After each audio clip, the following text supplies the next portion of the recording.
Obu bugoxo buqokelelwa apha ngabahlali ziintsalela zekhaya lakwaNqandu e-NU1 eMdantsane. Ngenjikalanga yangoMgqibelo wale mpelaveki, umlilo uqoqise kule ndlu utshabalalisa zonke izinto ezingaphakathi. Kulo mlilo kubhubhe utatomkhulu Maxim Mdani oneminyaka engama-70. Utata wekhaya uBulelani Nqandu uthi ixhoba nelingutata wenkosikazi yakhe lizamile ukuphuma kodwa umlilo walongamela.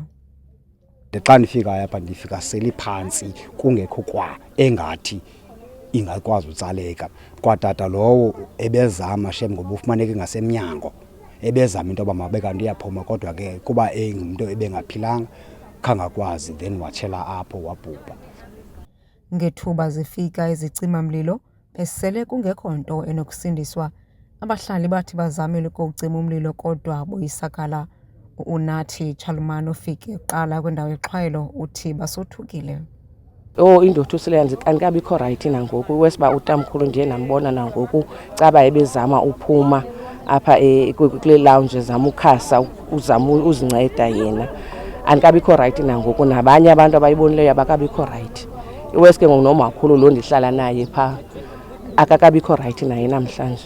La malungu akwaphulukene neempahla, izazisi kwakunye neempahla zesikolo zabantwana. Kungoku nje babongoza nabani na ukuba abancede. Singakwazi uphinda again singabahlali siphume ke ngoku sizoncedisa in terms of ukudonata.